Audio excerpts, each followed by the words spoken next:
as you probably saw in the notification, I won't do too much preamble, but newsletters have been around a really long time, and it seems that every few years there is another newsletter revival, and it comes back, and we're all kind of like, I think, delighted and a little shocked, but just really happy at the longevity of newsletters and the way that media outlets and publishers have been continuing to reinvent.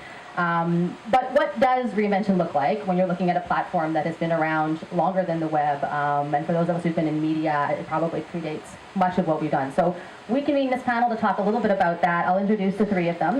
To my left is Prajakta Depade, Assistant Digital Editor for Maclean's, Money Sense, and Canadian Business. She's also the producer, and it was co-creator as well, right? Yeah, of the weekly Money Fit newsletter. Further down is David Topping, who is the Senior Manager of Product at St. Joseph Media. He's led newsletter development at Toronto Life, including newsletters like 1236 and I think The Hunt as well. Yeah. Others you want to shout out? There's The Informer for news. There's The Goods for shopping. It is in honor of snow. There's The Dish, which you can't guess what it could possibly be about. There's The Insider, which is what ads go in. And then there's Best Bets, which helps you choose what the best bets that you should do in a week are. Just a great slate of newsletters. Okay, and if you wouldn't mind passing the mic over to our colleague Megan. Megan Griffith-Green is a producer on the CBC News social team and editor of two newsletters, the Marketplace Watchdog and the CBC News Morning Brief. Are there any others that have added since we last spoke? No, that's it. Okay, great. Excited to get started. So I thought to kick things off, and we'll be sharing the mic between the two of us, and if you guys are okay to pass the mic back there. If you could briefly talk a little bit about the newsletters you are involved with. David, maybe just pick one or two in that case, if you want to. What kind of content they include, how long you've been doing them for, and what prompted their creation. And if it's easier, and there's a whole bunch, like the case of St. Joseph's, maybe just talking about generally kind of the ethos with newsletters. So, Prajakta, did you want to kick things off? Hello. So I do the Money Fit newsletter, and that started about 2 years ago. It was actually part of an editorial package that Money Sense was putting out when there was still a magazine.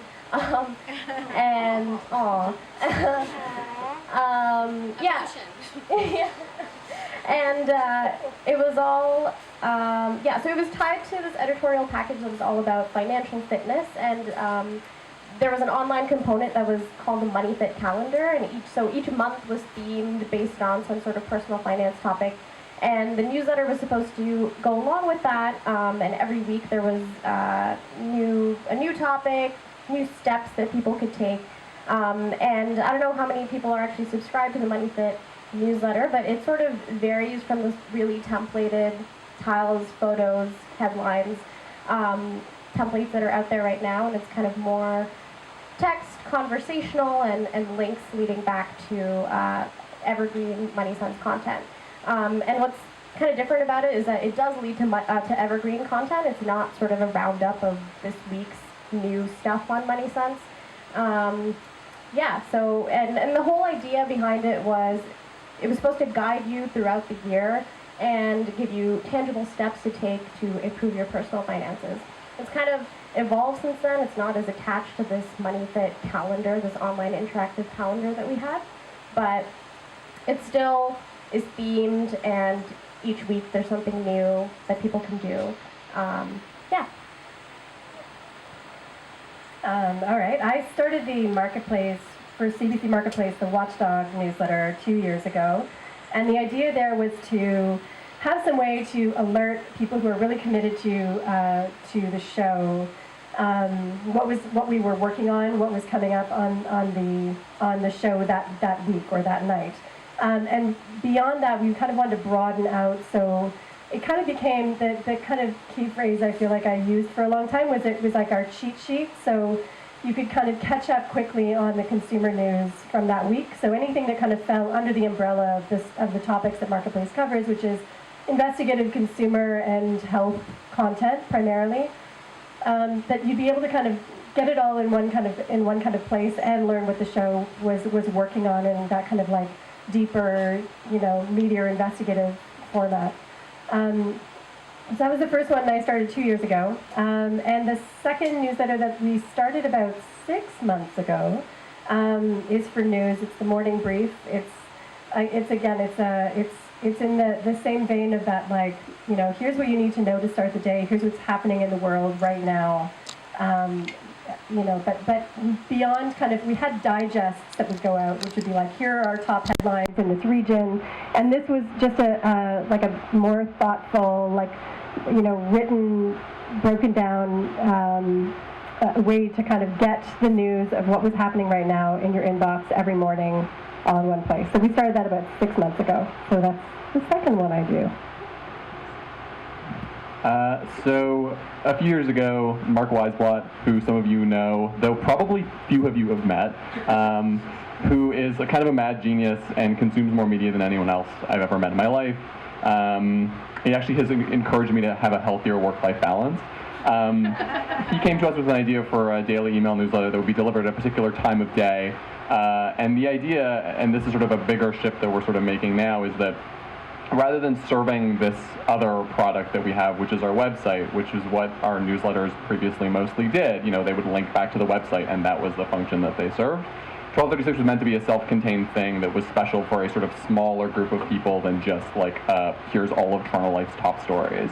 And so 1236 was sort of the wedge that I sort of spent a decent chunk of time at my job focusing on newsletters for a while, and that sort of involved building up newsletters that were sort of built for different specific audiences, some of which have sort of content that you can only get there, but that's mostly only the real estate newsletter and 1236.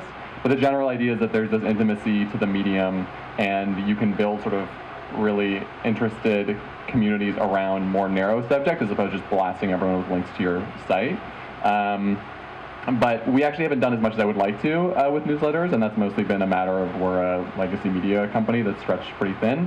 But 1236 was our first chance to sort of see, like, can we build up something that is special for this thing where the service to the brand sort of starts and stops within the body of the newsletter as opposed to pointing somewhere else. So I guess to follow on that, can you talk, and maybe we'll start on that because I think you've segued into it nicely, what kind of function newsletters play, either the newsletters you manage or in the case of you, the newsletters you kind of, or sorry, in the case of yourself, the newsletters you sort of oversee, but in the case of the two of you, the newsletters you manage, what role it kind of plays for the organization, whether it's driving traffic, whether it's kind of a brand awareness, if there's like a sponsorship play, what sort of functions there?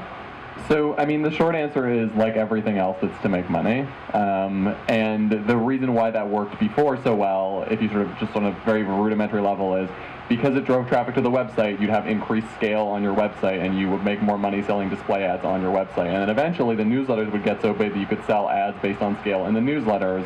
And of course, like that, everything to do with display ads is only getting worse all the time, and we're making less and less money all the time. 1236 has sort of a sponsorship model where it's brought to you by a sponsor. But to be honest, the biggest challenge of newsletters, and I think one of the things that's worth us talking about, is the fact that they don't really make money right now. No one's necessarily figured out, though there's some people, I think some people are in the room who would be the exception to that rule. If we could have read on 1236, I probably would have launched it as a subscription-only thing that had a membership fee attached to it that came with a community like a Slack channel or something like that. But instead we made it a free thing and tried to scale it. And so the biggest problem for us is money, and that's what they're supposed to help with. Right now they build community, and what that leads to, people are sort of hoping converts into cash. But like so much else that everyone's trying in media, very little converts into cash right now. Yeah, it'll be fine soon, for sure.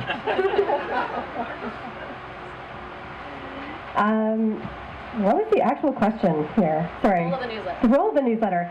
I'm sort of lucky that I don't have to worry about revenue. It's not part of my job, really. I think that for us, they're different. So for Marketplace, what we really wanted was to deepen our relationship with a core audience. So kind of like our super fans who like could be kind of part of this club. That's kind of how we initially envisioned it, like a long time ago when we started this. And one of the kind of benefits that we've seen from that is that like we would do call-outs for the show periodically, like, you know, we're doing an investigation on this, and we're looking for people who've had experiences. And those call-outs, like, did nothing on social. We just stopped doing them because it doesn't do much unless people have a connection to it. But when we put those types of call-outs in our newsletter, we got a huge response, like a just tremendous response. And it was really an interesting kind of early eye-opener to how the relationship with audience is different through a newsletter than it is through just someone liking your Facebook page or whatever. But we were getting a very different response. We get great story tips, we get great feedback, but we get also like really great participation. So that's kind of how things started with the Watchdog. And one kind of way that project has evolved is because it is kind of a roundup of the business news, we would turn that content into a story for our site. And so the content in the newsletter appears as its own standalone piece on Sundays. It's 2 days later than the newsletter goes out to subscribers. It goes out to subscribers on Friday morning, so there still is an advantage to kind of getting that content straight to you. But, you know, it was able to kind of to find new life and new utility for readers of CBC.ca. So there was something that was kind of nice to be able to kind of turn that content into something else. For the morning brief, I feel like the goal there and the advantage there is a couple things. I think it's habit. I think it's having that kind of relationship with audience where they know that you're going to go to them every day with a certain like quality and style of content that they respond to. And I think that the habit there is something that's really interesting to me. And I think the other thing is just having that other. I think there's just that intimacy to the voice in newsletters. I think that there's no coincidence that newsletters are kind of on an upswing at the same time that we're seeing podcasts, become more popular as well. They're both formats that just lend themselves to a really personal, intimate voice. Like when I'm telling people about the kind of writing style, when I'm other people on the team who are contributing, I kind of describe it like you've read a story and now you're calling your mom and telling your mom like why this is interesting and important. So like there's a person-to-person kind of trusted friend relationship, which is very different from the relationship we have with our audience on different platforms. So I mean, that's kind of the space that I'm trying to occupy with it, is that habit, but also that kind of trusted confidant, like personality-driven relationship. Oh, you have your own microphone. I do. So for Money Sense, the Money Fit newsletter was a bit of a brand play. We've positioned it as a let Money Sense guide you through X, Y, Z, all these difficult personal finance things, how to stop being broke, pay off debt, whatever. And we really wanted to present ourselves as the experts, the people that can help you, that can guide you, and because of the sort of conversational tone of the newsletters, we will, the point was that we'll help you, but we're going to be doing it in a not intimidating way, in a way that breaks down these difficult subjects for you, makes you feel like you can become financially fit. So that was one really important part of the Money Fit newsletter. And as it evolved, it became about, as I said earlier, pushing people back to evergreen content, because Money Sense has so much of it, like how to save, how to pay off debt, like that kind of advice never changes. And if people are interested, then we might as well use the Money Fit newsletter to drive them back to that. And something else we realized worked as shortly after we launched the newsletter is that because we have more control over how the newsletter looks, because it's sort of hand-coded, we're able to drive people to videos on the website. So rather than promoting stuff on Facebook or YouTube or other channels, we could send people back to videos by including like a thumbnail, a big thumbnail of some sort of related personal finance video that lives on moneysense.ca. So those are like three specific things that we realized work, and we can sort of rely on the newsletter doing. And of course, helping our readers by making them financially fit.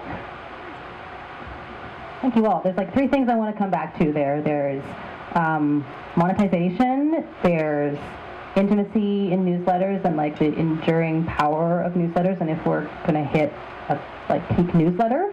And then there's also the question I wanted to talk about around kind of, I kind of hate the word pivoting. I think that we're all tired of that, of like evolving and starting out as one thing and kind of shifting to be another thing. So I would like, if we don't come back to that, maybe remind me that we should come back to that. I also wanted to do a quick shout out, which I should have said earlier on, to this wonderful film crew we have from Centennial. And my understanding, if I'm not mistaken, is that this will be online at a future point. Is that correct? No? Am I imagining that? Yes, that's correct. It is. Wait, did you just, is that on the fly? I don't want to put you on the fly. If not, we're all here. So, I mean, we are all experiencing it now. But I wanted to just kind of mention that where it's great to have you both here, all of you here. So, following up to that, I think all of us here on the stage, and again, this could be more topic for a future conversation, but I think most of us here work within news organizations that could be described as legacy, that have been around a long time, where launching new products as a result can sometimes be slower than if you're at a kind of smaller, more nimble group. And I'm wondering what the process of launching either the particular newsletters you've talked about here, or just an example of what launching a newsletter has looked like. Was it fairly quick to get off the ground? Was it a long process? What were the kind of challenges there? And maybe we'll start with Prajakta on this one.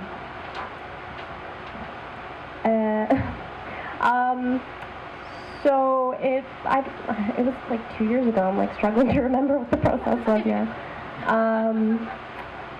Yeah, I mean, it was just a lot of collaboration with our producers and talking about what we wanted the newsletter to look like. And from an editorial perspective, there's a lot of planning for this one because it was going to be very different from all the other newsletters at Rogers. And I think we had some models out in the world that we sort of borrowed from. Like I think the Quartz one is sort of similar, and Kickstart from CB as well. Yeah, so there was a lot of discussion and talking about what we wanted it to look like, and then collaboration with producers and, you know, however long they would take to make it happen. Yeah, those are kind of like the two aspects. For us, it wasn't actually that, I mean, there were, I'm trying to think of what the challenges were and what they weren't. So CBC already had an established kind of newsletter program. Most of them were digests, like these sort of like, you know, the morning headlines that would go out to your inbox every morning kind of automatically. So we had, you know, some existing infrastructure in place, which was great. We didn't have to kind of start from the beginning and figure out like who our email service provider was going to be and all of this kind of stuff. Like some of these things were kind of already in place for us. It was really just about like finding what we wanted it to be, what we wanted the goals to be, what we wanted it to look like, what we wanted it to sound like, and kind of how we were going to measure success, like what we were going to kind of to see where it went, but also to see if it was, you know, doing anything for us. So I don't think it was actually that challenging to get off the ground. We kind of just jumped in and tried it out and found our way toward where we kind of ended up, which is, I think, was really great. Yeah, it wasn't overwhelmingly challenging to get it started. But I mean, figuring out like what that purpose was going to be to audience, like I think we had a pretty instinctive idea for that, which is maybe why it was a little bit easier for us. But because we already had a lot of that stuff sort of sorted out already, I guess. So, I mean, at any large organization, there's a sweet spot between, well, I guess in general, there's always a sweet spot between not enough hands and too many hands. And at a magazine, the people tend to err on the side of too many hands, right? Like, especially Toronto Life is a formerly only monthly print magazine. Every single thing that goes in it gets read by a dozen people a dozen times each, over and over again. And so doing something quickly, it's not antithetical, but it requires a great deal of permission from the senior-most people, and it requires a sense of where you can stop in terms of how many people you actually need to involve, who will help it and who will get in the way of it.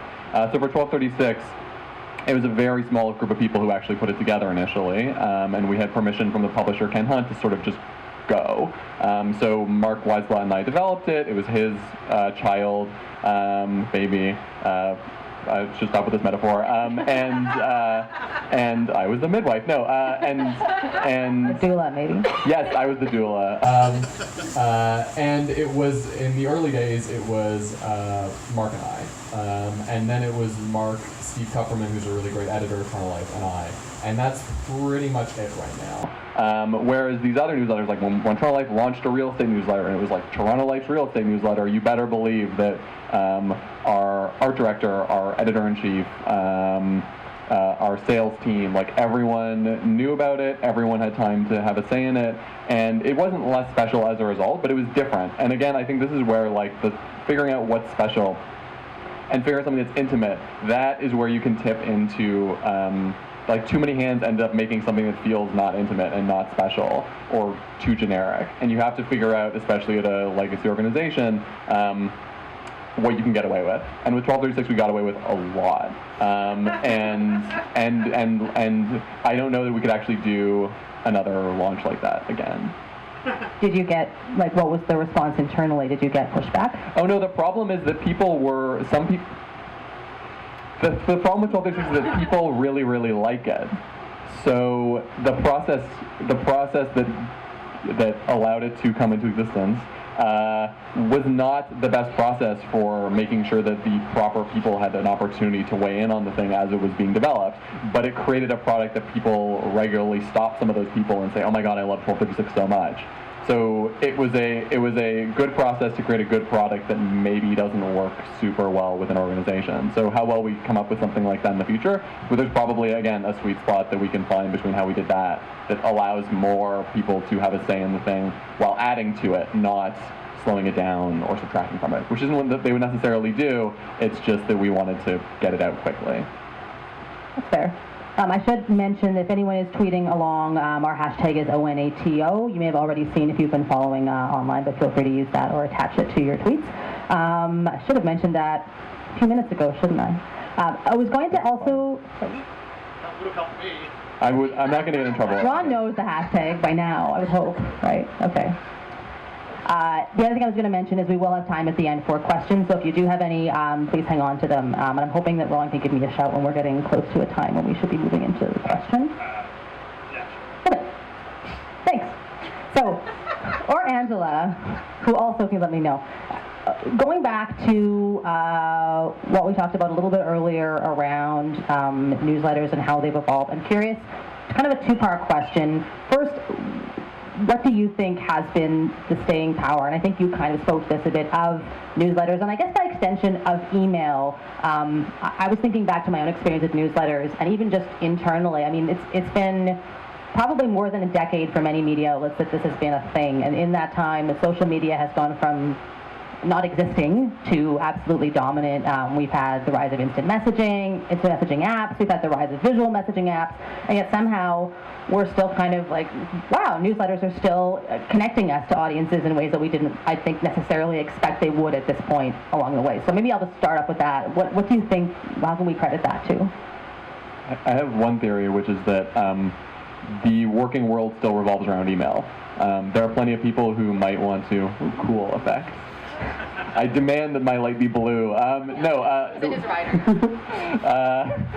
There's the working world and the working day still revolve around email. There are people who use things like Slack, and there are people who are more or less on Twitter, and there are people who duck away to go on Facebook. But generally speaking, almost every office I can possibly think of, and almost every job I can possibly think of, email is at the heart of it still. And so like for 1236, which comes every day at 1236 or 1237, depending on how fast your email service is, it catches people right in the middle of the workday. And so we see as a result a massive amount of attention paid when it's first sent out. So I think that's part of it. I mean, there's intimacy and stuff, and maybe other people can speak to that, but like just formally, email is still as important of a part of everyone's workday, if not more, than it was a while ago. Social media has risen, but email's still there. I have a thought.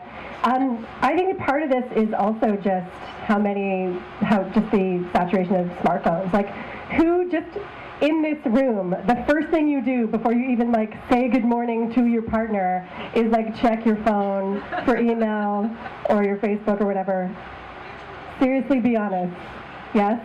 Yeah, me too. Like I read email newsletters before I've like said anything out loud, before I'm like wearing any clothing. Like that's the first thing I do in the morning is check my email and check, Facebook, check Instagram, whatever. So I think and of course that's different. I read 1236 fully clothed at my desk, like most people do. But I think that those morning newsletters, which is the morning brief, has kind of become a preoccupation of my life. I feel like I'm always constantly thinking about it, like no matter what time of day it is.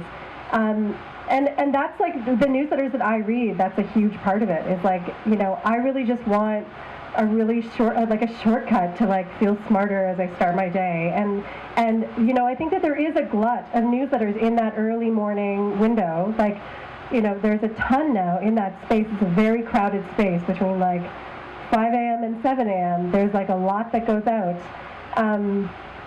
But I think that that's one of the reasons why they've become so popular is just this. And it's funny, actually, sorry, I have one more point, which is, I remember a few years ago how annoying we thought the word, like, curation was. It was, like, totally overused, like, every digital event, like, everything was about curated content. And, like, I think it made a bunch of, like, year-end lists of, like, the most overused word that everyone was exhausted by. I actually do think that this is a re-emergence of that idea of, like, we just want to know what to care about now. Like, we just want to know, like, what's important, what we need to know, how to walk into the office and not feel like we've missed something major that's happened. And it's that, we're all pretty overwhelmed and, overwhelmed by all the places we're getting information from now. And the idea of it all being in one place that comes to you at a time that works for you is very appealing. I think it's more appealing now than it's ever been. That's my thought on that. You stole my point. Sorry. Okay. I was going to say that I think perhaps, now that newspapers and this, people telling you what's important in the day doesn't really happen anymore, or rather you ignore the piles of newspapers that show up.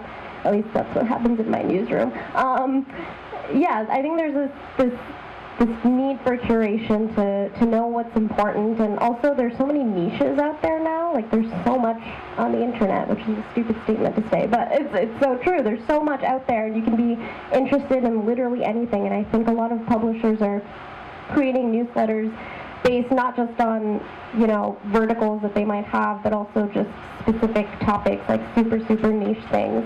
I think it's curation. I just want to know what's important. So kind of touch on that point then, how do you carve out space at a point where there have been kind of enough every couple of years, a sort of renewed interest in newsletters, and then people who've stuck with it successfully throughout? You've now got like a very crowded landscape of both I think kind of niche newsletters, to your point, the kind of morning curation, whether it's news or whether it's single topic. There's just a lot of options out there. So if you are, say, someone in this room who's starting from scratch, or your newsroom is starting from scratch, how do you even approach that and kind of make inroads with people who may have, inboxes full of newsletters in all of their Gmail tabs? Whoever might want to take that one. I've been deputized. Wait, I forgot what I was going to say. Where do you start? If you don't have a newsletter, it's a crowded landscape, how do you get in? This is very pat, but be better, and be special. Because the thing that I found doesn't really work for email newsletters is stuff that anyone can get anywhere else, because that is an especially crowded market. So within Toronto Life, we have like 60-something thousand subscribers. Our 1236 open rate is like 55%, which is bonkers because that means every single day of the week, 55% of people who get an email open it. But our other newsletters still get like 40% and higher open rates. And I think that is because we've tried to be really deliberate around providing stuff to people that no one else does. And I think that I see the way that the internet chases the same subject that everyone else is chasing. And I'm delighted to see that in part because display advertising is becoming less valuable, people are starting to realize that that's actually not a way to produce something that is actually of value to people's lives. Like, they'll click on it, but they won't remember it or where it was from the next day. They won't especially care that it came from you versus one of your many competitors all writing the same story in 500 words or producing the same email newsletter. So, and the good thing about newsletters, as with most other internet content, is if you pick the right way to measure it, you can see whether it has value to people pretty quickly. We knew we were onto something with 1236 because, you know, the first few hundred people who got it, like 85% of them opened it every single day. And we were like, okay, well, that's probably not going to scale, but if there are people that are this devoted to it already, we know we have something, and then you can kind of build on that. I think for those who don't know, those are really stellar open rates. So congratulations, David. That's amazing. Do you guys want to? I don't want to like put everyone on the spot, but who said ha? I do want to put you on the spot because we're literally in a spot on the stage. Speaking to kind of your earlier point, Megan, about metrics and kind of how you're measuring success, do you feel that you're succeeding right now, kind of like tangibly or intangibly? Are you kind of happy with how it's gone, or projected? I would ask the same question of you.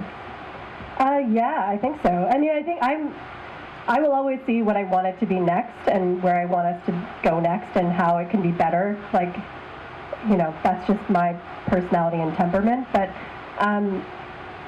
like in terms of our metrics, I think for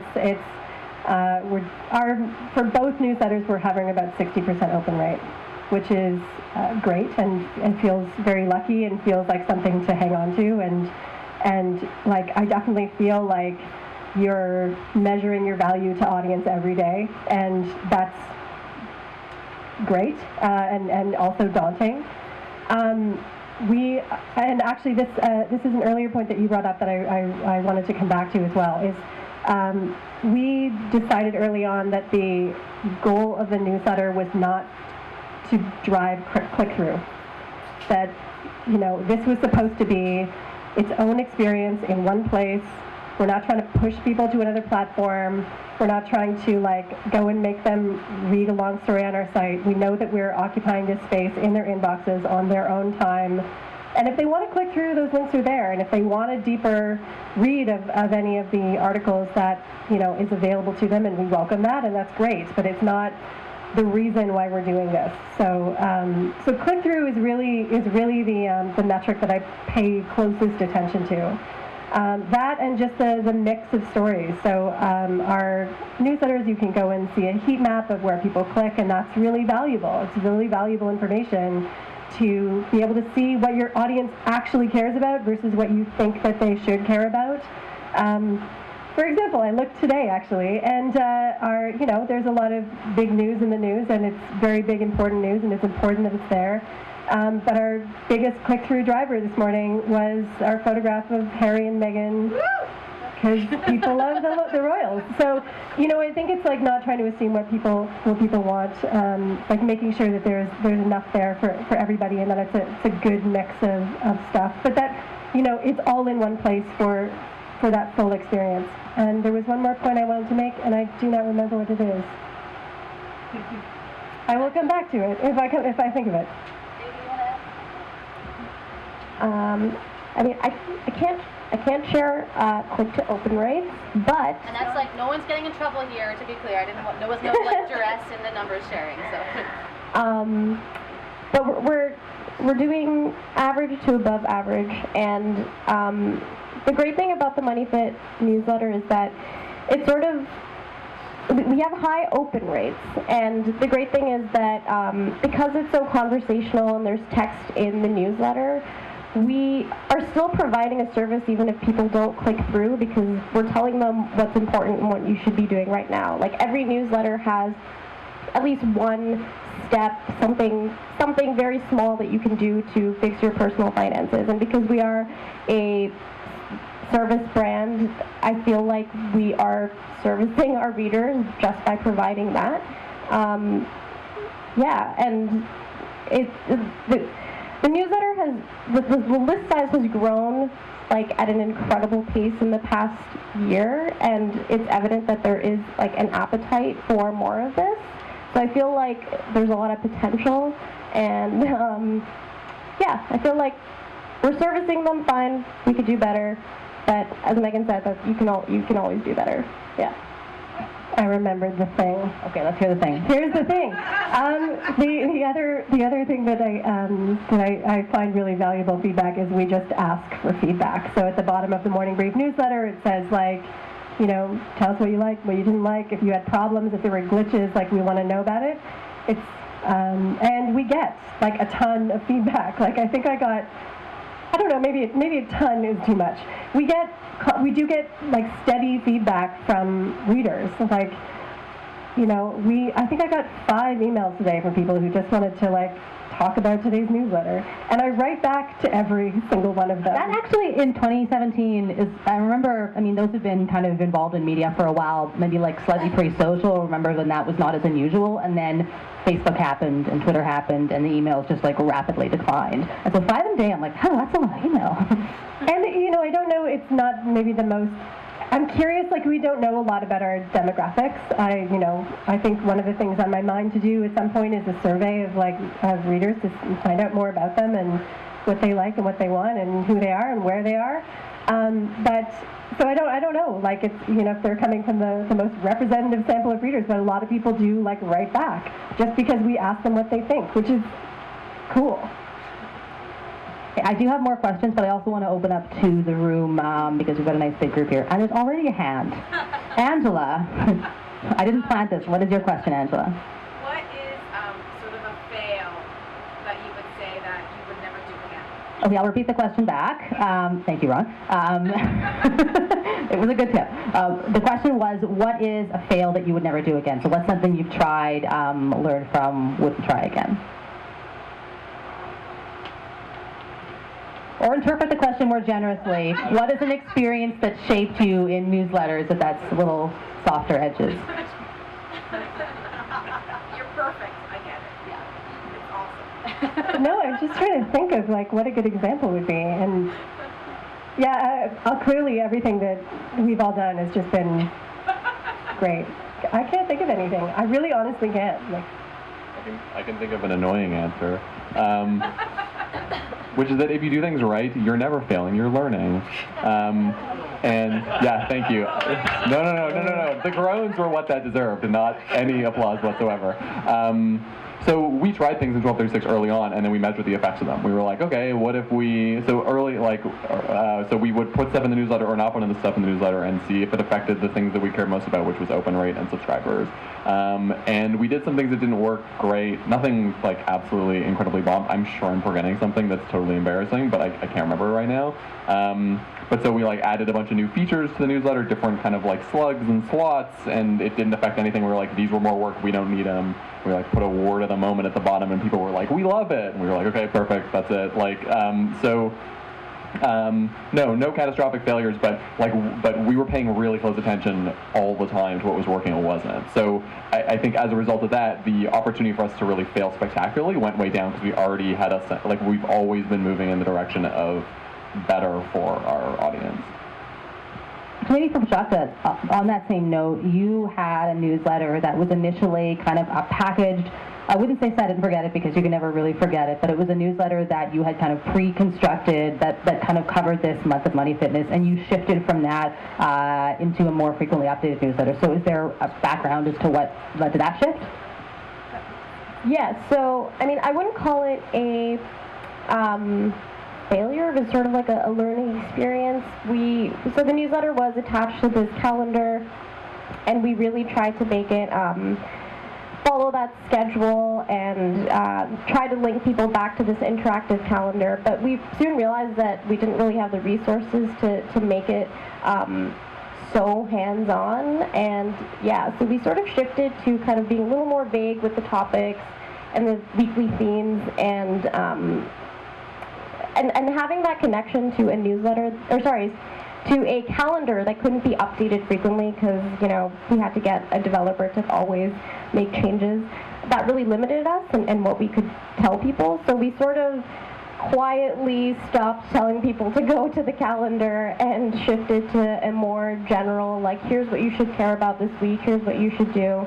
And I find that works a lot better because we have so much more freedom over what we can tell people to do and the types of content that we can throw people to. Because in the calendar, it would be, you know, there would be 2 slots per week that would have a relevant story, and you would tell them to go to that one story, and that's it. But now you could really expand the types of personal finance topics we could send them to. Any other questions? I think there's one back here first, and I'll come to you after. Wait. Oh, I thought of a failure. As every blurb has its own picture, very nice. And you know, I personally tend to prefer text-driven newsletters that don't have as many pictures. That's just my preference. So I decided to just try this out and just ask people what they thought. And that was actually not really the best way to test new ideas. I think that like finding a good system for like testing changes is really important if you're like looking to improve on, you know, or kind of pivot your content. No, migrate your content. I don't know. If you want to change your, It's an okay word. I didn't mean to format, denigrate the word. if you want to sort of change the way you're approaching something, I think that finding a way to test that idea that's like a little bit of a better system than just like trying it out and asking people what they think.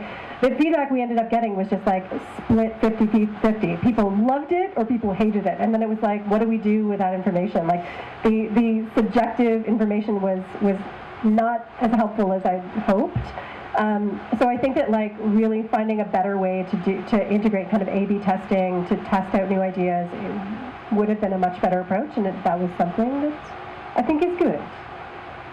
That's a good example. Thank you. Okay, back here, I think you had a question, right? Or someone here on in this second row had a question. Okay. Yeah, so it's first for David, and then it can kind of go down the line. You mentioned that if you had your way, you would monetize or charge the fee for 1236 at the beginning. So I guess what would you price, like what price you put on a daily newsletter? What would you price 1236, and down the line, what would you price your newsletters at? Would you mind repeating the question back? Sure. Or I can repeat it? I heard it. Okay, but the rest of the room maybe didn't hear it, or the audio recording sort of thing. So the question was an earlier comment that David had made around if he could do it again, and I don't know if this was off the cuff, but I think you'll talk more about this. He would have done 1236 as more of maybe a subscription model, and the question was around what the pricing would have been. Am I catching it all? Okay. That's a very good question. So I think we wouldn't commit to any one thing. We'd probably figure out what would make the most sense. I don't think we could charge like $10 a week for it though, because like that's what I get the New York Times digital subscription for, and like it'd be nice to be like, well, but we're 1236. Like it wouldn't really work.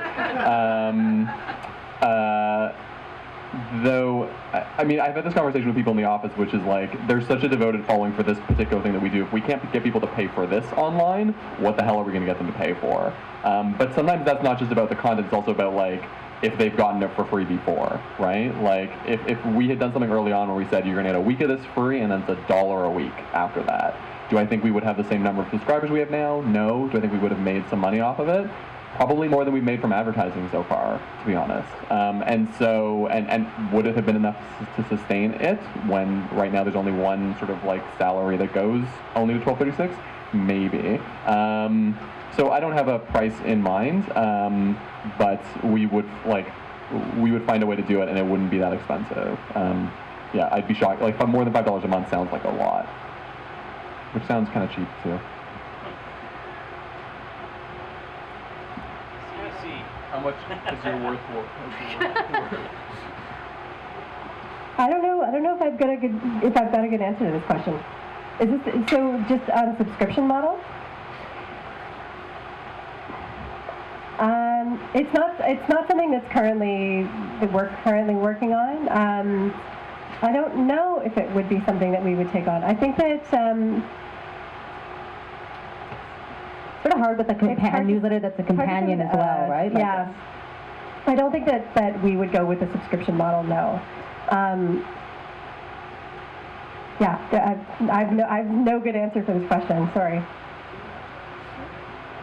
I think I don't have a specific price that I would put on the MoneyFit newsletter, but I know that there are a lot of other personal bloggers and people that do charge for newsletters and programs of personal finance advice. And it's a very service-based newsletter, and just the thought of having like a weekly financial planner in newsletter form help you get your finances into shape, I think would be valuable, and there could be a monetary value to that. But it would have to be a lot more robust than what we do now, and perhaps have like a specific, person actually give financial advice, and it would get complicated. But I think there is the possibility of there being monetary value to a newsletter like MoneyFit. The other thing is that there's potential value not in the newsletter, but in the people who care about the newsletter. So again, like, could you create a community around the newsletter that had like special perks, and that is what people pay for? I think you're seeing a lot of places start to play with that model as opposed to paying for the content directly. It's like you don't pay for the content, but if you want to be part of the like 1236 Insiders Club, or if you want a newsletter like 1236 at night, then you pay $50 a month, and you get to talk about it in a Slack channel or a Facebook or something like that. Like that's another thing that we could have played with. That I think we still can now, and we might soon. But I wish we'd sort of done that earlier. Sort of the podcast to live event model as well, where you have kind of robust podcasts, and then you have like the Moth, or you have like groups that tour now and have kind of city-specific events that are tied to a podcast. I just wanted to add one thing, though, that I think that there's also a potential, especially if when you're starting with or you have a core product that is free, you do run the risk of like alienating your readers when you're constantly trying to sell them stuff. Like, I personally found that very intrusive when the Skim, I don't know if anyone here gets the Skim, when they launched a paid product, it just felt like they were constantly pushing it at me, and it actually really affected how much I read their regular free newsletter. So I think my open rates like tanked because it was just like it felt like a very overwhelming sales pitch in every single newsletter. Thank you. Any other questions here? Salim at the back.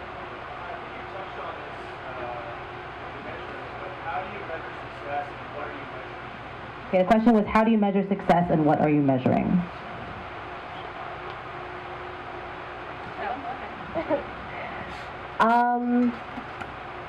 Yeah, click to open rate is sort of an obvious measure of success.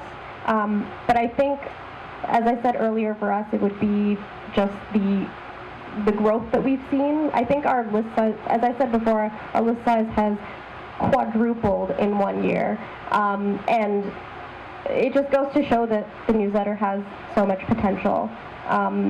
And I think that's going to sort of inform how we continue to handle it, and clearly that is one aspect of success.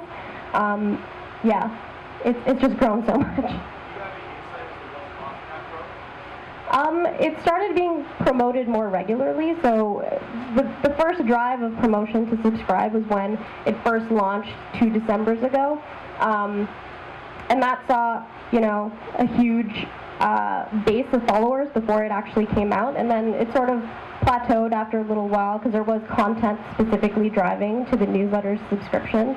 And then after that, it sort of plateaued for a little while, but then I think all the publications at Rogers started sort of promoting newsletters a little bit more, and we didn't do anything specific for MoneyFit, but it literally quadrupled in a year. So clearly there's an appetite for what the newsletter has to offer.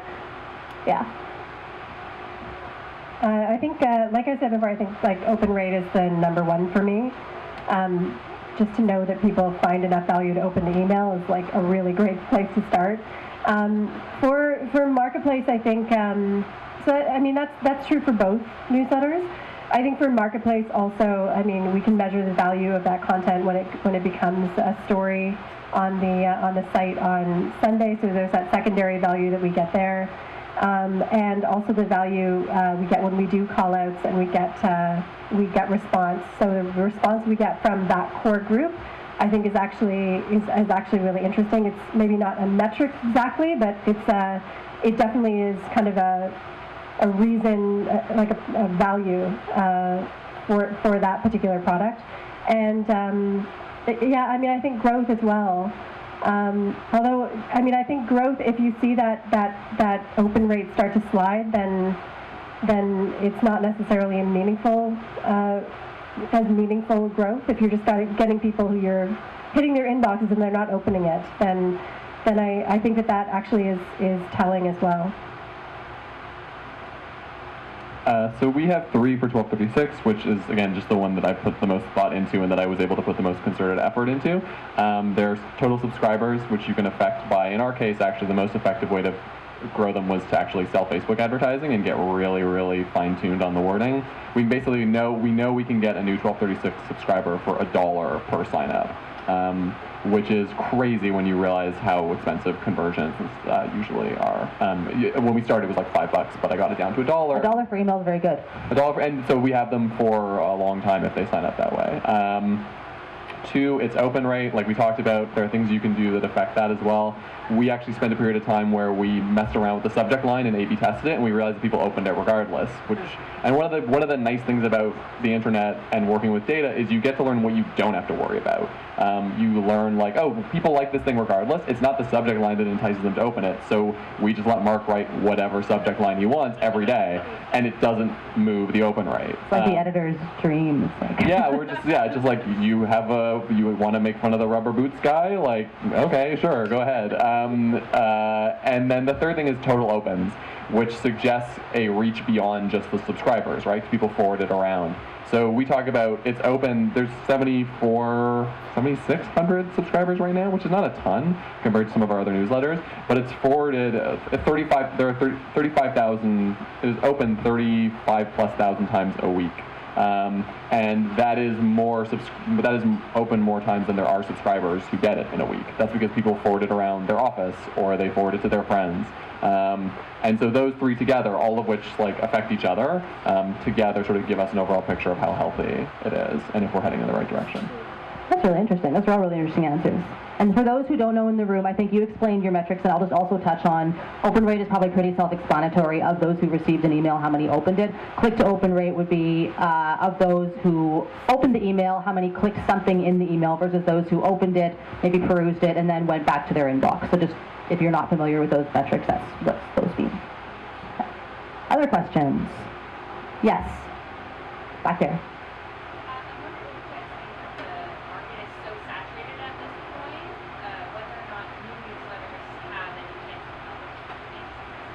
Okay, so the question was, the market is really saturated. Do new newsletters stand a chance in hell of being successful? Yes, I think yes. I think that there are a couple things. I think that I agree with your point earlier that the answer is really to be better than what else is out there. I mean, it sounds trite, but I think it's actually. There's value in finding exactly what people want and delivering that to them. And I think also like figuring out what's different that you can offer than what is out there. Like the morning brief is in that crowded 6 a.m., 7 a.m. space. I know that's when Quartz goes out and Skim goes out and HuffPo goes out and all the morning emails go out. I think that one thing that differentiates what we offer is we do try to emphasize that Canadian focus, which puts us apart from a lot of other successful newsletters that are in that space. So, I mean, it's a small thing, and that's like certainly true for a lot of other people who could start up newsletters tomorrow. But I think that does contribute why people will open us potentially in another newsletter. Maybe they read more than one. I think that like thinking about what that value is to audience, like what your audience member is doing when they open your newsletter and what you want that experience to be, is the way to think about it. I think that there is an appeal for media organizations to think of like a newsletter as just another place to push content, and I think that that's the wrong approach. And I think that that's like audience will react to that accordingly. I think that if you understand that relationship with audience and you know what they want and you can speak to them in a voice that's going to kind of convey that to them and like I think there's still a lot of room, even if it is crowded, I don't know. That's what I think. I mean, there's two kinds of email users, right? Like, there's people who are always trying to get their inbox to zero, and there are people who have like 45,000 unread emails and are totally okay with it. Right, I'm the former, you're the latter? Okay. We're so different. I mean, I know for me, like, anytime I add a new podcast, I'm thinking about what is worth cutting to add the new, subscription. And I think I subscribe. Hey, my time, most important thing I've got. So like I subscribe to a very small handful of email newsletters right now because none have sustained my interest for that long. Leah Letter, which I believe is Leah Finnegan's. Amazing. Just like one essay a week comes to my inbox. It's always excellent. It's never let me down. I don't think we've reached a saturation point yet. David, can you spell that? It's Leah and then letter, like Leah Letter. a thing you put in the mail. And so I think what's going to happen is as the quality increases, if you can put something new and great into the world, it's going to knock something else off. That's sort of what I've always believed about media in general. There's always space for something if it's better. That's what I think. I've basically mostly worked in service journalism, and so I think that a service brand definitely has potential to launch a newsletter and be successful. As Megan said, if they're serving a need that the audience has, then if you just provide it and have a catchy subject line, like, people are going to open it. And you see that a lot with personal finance. Supersize your portfolio. Like, yeah, people are gonna open that newsletter and it's gonna do well. And if someone else can do something else but about a different niche topic, then I think they can make it.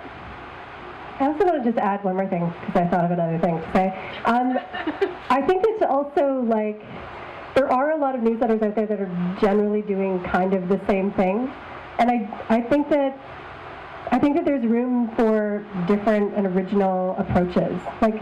One newsletter that I really like is the Washington Post's Read These Comments. It's just a really fascinating newsletter to me. It first of all, read the comments is like a thing that you should never do, and this finds value in like really interesting comments on stories, and finds a life for them, finds a purpose for them. I think it's a great read, and there's nothing else out there that's exactly like that thing. So, I mean, I think that's another way to differentiate, is just to find a novel approach that's like something that will add to what you're already doing, that will complement your other offerings, and will also like give something original to audience. I think if I can interject, there's just one thing I would add to that as well, and I don't remember which of you talked to. I think Dr. talked about sustainability. The only thing I would add would be thinking about kind of how you define success and what your kind of plan for sustainability of the product is. Because I've had colleagues or friends who talked about kind of speaking to the kind of earlier comment about personal newsletters, launching their own newsletter as a kind of, way of building their brand, their kind of like recognition of expertise in a subject area. And my advice then wasn't to not do it, because it's an excellent idea and you can definitely reach and build a more powerful personal connection with people. But if you're going it on your own versus with the backing of an organization, you really are on your own. And are you prepared to kind of take on the labor of kind of building and growing this audience over time? You can't really you can take a week off. I'm sure your audience understands, but you can't sort of take a break for a month in that context and sort of reflect as easily. Whereas I think within a larger organization, if you get a little burned out, there's a greater potential that work could kind of be shifted or rearranged. So that's the only thing I would add, is thinking about that sustainability, because building something organizationally or independently can be the difference of whether it's sort of a slow and steady climb towards growing an audience versus a more rapid climb that candidly you often have to pay for. So. Other questions? I see someone back there.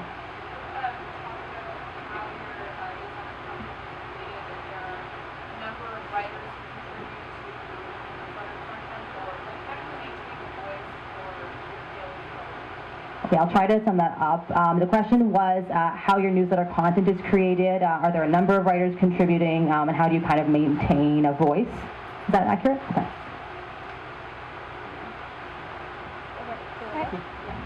My answer is easy.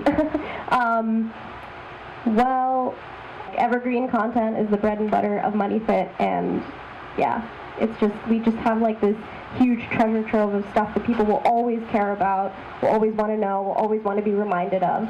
And in terms, but we still kind of add a voice to the newsletter. So as I mentioned before, it's more handwritten, and so there's one particular woman at Money Sense. Her name is Julie Kazan. She's wonderful. She's been at Money Sense basically literally since it started like 20 years ago, and she writes the MoneyFit newsletter and is really folksy and knows how to make the content sound really approachable and friendly, and she's probably written like 50% of the things on Money Sense. So it's a combination of those two things, and so it's kind of a no-brainer for us. We don't really have to feed the machine constantly because we just have the content there. It's just a matter of packaging it. That's actually one really interesting thing I think about within media, that we don't necessarily talk a lot about kind of like news, daily news, weekly news brands versus more evergreen service brands, because you do have, I mean, the flip side of that is you obviously need to kind of like, you know, maintain that content if things change and kind of keep a handle on, you know, if legislation changes and RSP contributions are different now, what do you do about that? But on the other hand, you are kind of building up this arsenal, which in kind of traditional media is a bit more challenging. You have, I mean, a piece may have legs a week or 2 weeks or 2 months, but it may not a year from now. So. I think that's a really great question, because and I think it's a big challenge. Like, you actually see some newsletters now that are bylined, that are like written, you know, and you get to know that person and that voice. And I've even seen some, I think, where like, this person is on holiday and it's this person writing this week. And it speaks to that personal relationship, that kind of intimacy that I talked about earlier. But for us, like for Morning Brief, like it's my voice. Like I do the writing, most of the writing of the content right now. And this is a really important point when it comes to sustainability. Like, how do you develop a team that can kind of pass this product back and forth and be able to provide that consistency to audience, because it's a very different voice from our CBC.ca news voice. It's just a different tone. It's a different structure of news writing, and how you kind of codify that in a kind of style guide is tricky. So we're working on that right now, actually. For Marketplace for the Watchdog, like, again, that was something that I wrote and oversaw for a long time, and now we have transitioned it to a bigger team where we're able to kind of have several people who work on the draft together and are able to kind of come to this like central voice that is that kind of familiar how Marketplace sounds when it talks to people in a newsletter voice. But it does take kind of, I think, like a really thoughtful, structured workflow and cultivating that team who are able to kind of pick up on what that is and run with it. I don't have much to add. 1236 is written by Mark Weisblatt. He has an editor whose name is Steve Kupperman. They're both brilliant, and for the most part, it's them every day. And we have intermittently had guest editors, but that's usually, I think we had McScoop of the News Dog, which is a Mike Winters comic, which is excellent. But generally speaking, it's him. And if he were to go away, I don't know that the product would continue. It's very specifically built around one person and one person's interests and one person's talents. There's the other way to go, which is our other newsletters, which are like if an editor leaves, our food content at Toronto Life doesn't stop. Nothing ever stops our food content. So it's just a different approach. So it depends on what the content is and who it's for, which is kind of a lame answer, but. It is one of the challenges of personalizing, because on one hand it brings so much to the newsletter, on the other you've got like Sam, how am I forgetting his last name, New York Times Food Newsletter, which is an amazing newsletter that is deeply personal, and you can really, Sam Sifton, yes, exactly. And you could feel his love of food, and if Sam Sifton were to retire, which surely someday he will, I'm sure someone else could step in, but it would then be a different voice. And I mean, there's an I like food newsletters, so there's an Epicurious newsletter, and to your point, it comes, the sender is Anna from Epicurious, and like at some point Anna may leave Epicurious, and we'll just suddenly be like Producta from Epicurious, and then it'll be like, oh, I don't know who this person is, like that's not what I signed up for. So it is, I guess it is an interesting kind of challenge to personalized, but at what point you kind of draw that line or don't. It's the same dilemma as a columnist versus, your feature reporting or something like that. Like, 1236 isn't particularly voicey, but it's so built around the talents of one person. And, it's less conducive to change than some other things are, but that's also one of its strengths. Any other questions? Yes. This is about duration. I'm so interested in how newsletters are moving into some of the space that was once occupied by monthly magazines, that relational intimacy. Do you know any that are weekly or monthly that you either follow or consider to be successful compared with that daily voice that's coming in that? It strikes me as a really interesting question of the duration. Even if people don't click on it and read it every time, the fact that it's there and there, since that may be part of a relationship they're building. Or do you know any exceptions? So the question was around newsletters. Yeah, around duration and newsletters moving into a space that was traditionally more of a magazine space. That reliability, that Yeah. sense, that concept that the magazine is your friend. Sorry. Your news, the magazine. So examples of newsletters that are have a longer duration, a longer shelf life, maybe are weekly or monthly, versus the kind of more daily, quick turnover newsletters. Any examples you like and enjoy? Well, the Marketplace Watchdog is weekly. It goes out every Friday morning at 7 a.m. You should all sign up. I think that like developing that relationship with audience is really important, is really key, and like that habit and having them see you in their inbox and like want to engage with you and want to open that email. But I don't know that I subscribe to anything that's monthly. I can't think of any oddly. I feel like it has to be. Any examples in the room? Any letters monthly? Yeah, isn't it? I'm not a regular reader. I don't. I subscribe to that. Okay. Weekly, definitely though. I think there are a ton of successful weekly newsletters. Because daily is a huge time commitment, like to produce. Like it speaks again to that sustainability issue,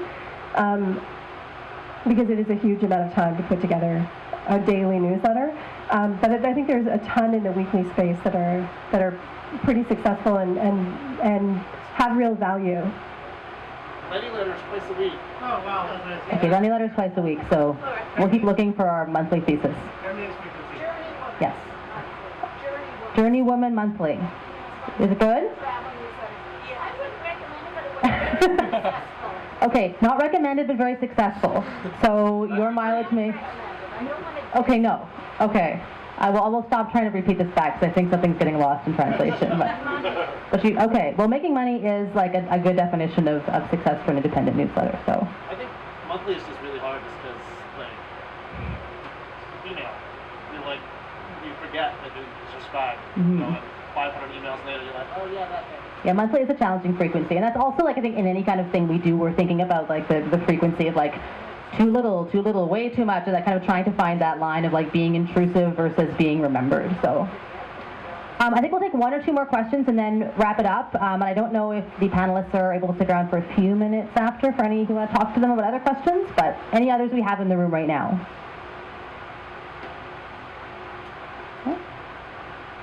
Any lasting, I mean, it can be lasting. Any final words you'd like to share with our audience around newsletters that I didn't ask you about? I thought I read something in an article about newsletters, and I can't remember where it came from exactly, but something that I think is really appealing to me is, and I think this goes back to maybe why they're successful for audience, but also like appealing for media to produce, is like we spend so much time like guessing what's going to be surfaced by an algorithm at Facebook, or Twitter or YouTube or wherever we're social, we're constantly kind of trying to work backwards from this algorithm that's mysterious that we can sort of understand but not really, and cynically trying to pivot to video or whatever the idea is. That's de rigueur at the moment, but the only way you can surface an email by just sending an email. Like it's just the newest thing in your inbox. Like, there's something that's just really straightforward and nice about creating content that will automatically reach your audience because you're sending it directly to your audience. And I just think that there's something that's terrific about creating content without having to guess whether it's reaching the people you're trying to reach. That's a very good point. The thing that made me think of is how people used to get magazines in the mail, right? And some still do. A few, but no, Toronto Life is print magazine. That what you're describing is a similar mechanism and a similar degree of intimacy and a similar degree of specialness. It shows up in this place that feels like it's yours, and you go, sometimes you just go, it's here, I might as well look through it, which is distinct from scrolling through an endless feed and not having to do anything. Like, there's almost a kind of obligation to a magazine in your mailbox, or a piece of mail from a charity, or an email from a newsletter you subscribe to. What it does mean is if people don't like it, it's a lot easier to be like, you know what, forget about this, I don't want it, because it actively feels intrusive, but it has that going for it. And so, like, one of the things I think legacy media outlets in particular are not good at thinking too much about, but that we've talked about a lot here, is thinking about how form and content fit together, right? Which is that an email isn't just a version of your website. It has distinct advantages and disadvantages by means of how it's delivered, who gets it, how it's received, at what time it's open. And like, if someone is thinking through those steps, they are likely to produce a much better product than someone who's just like, who thinks it's just an extension of some other medium, because every single medium on the internet,